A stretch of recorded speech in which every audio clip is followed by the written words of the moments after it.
I'm going to teach you step by step until the year end all the techniques and all the approaches for you to shift into lucid dreams and astral projection. So I'm going to present to you the itinerary of what we are going to do. Today I'm gonna talk precisely about the dream memory.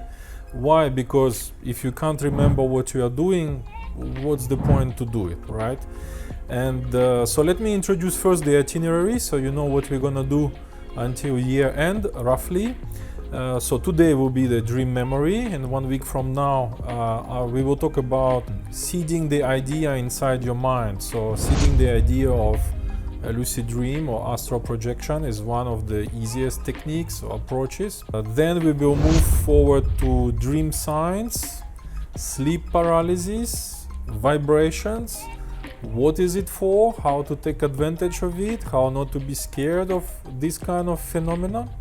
Then we will move to a little bit deeper into the technical parts. We will study the nature of the techniques. What are they for and how they work. If you understand the nature, you will understand all the techniques that exist around the world around the subject of shifting into lucid dreams and astral projection. Then we will move to different approaches. This is different from techniques. Then we will talk about separation, teleportation, shifting into other realities, so that you don't misunderstand what is a separation. In the case of out-of-body experience, what is it exactly? Okay. Then we will work on your intent. Intent is used for two reasons. One is for overall practice, even for you to do something in the middle of the night. But intent is also your driving wheel within the experience. When you are already shifted into a lucid dream or astral projection, you will use your intent to direct your experience, to manifest things around you, etc. Okay. Then we will move to the idea of passive and active while you execute the techniques. What does it mean to be not too active or not too passive? To be on the edge, still with your neurons firing up, but not too much so that you don't wake up too fast. But you still need to be in the zone and still kind of let go of your sensory input from your physical body, etc. And then we will use two videos on anchoring technique and maintenance of the experience. You don't want to wake up too fast. You want to you want the experience to last as long as possible. So we will dedicate two videos just for that subject. Then we will talk about the wild wake-induced lucid dream, or the direct approach from waking state into sleeping state. So that is quite famous as approach, and so I will teach you that.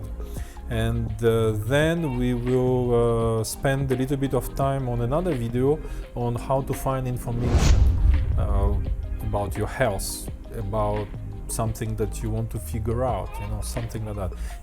It was going to be quite an interesting video.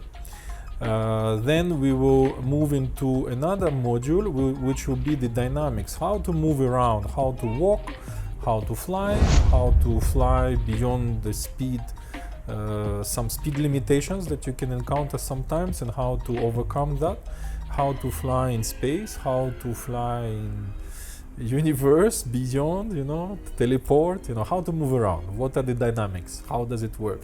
So we're gonna spend some time on that. Communication.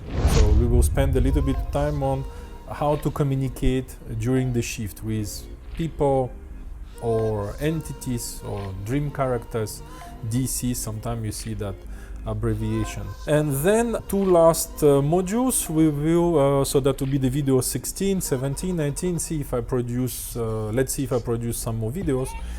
We will talk about what can you do? What are the applications of all of this? Why do we do all these techniques and all these practices and spending so much energy for what? What can you do? So that's very important to understand that.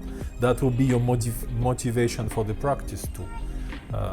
Because why would you wake up in the middle of the night to do something if you don't know what is it for? And then the last one, last but not the least, will be the future of your practice. So I would give you my take on that. I would say a personal future, your personal future, not mine, not somebody else's, but yours. And so I will give you example of mine, how I choose mine, and then you will choose yours, how you want to evolve and what will be the future of your practice. Is it going to be more technical? Is it going to be more lazy? You should know. It's important to give yourself kind of a direction that you can change over time, but at least you have a direction, you know where you want to go.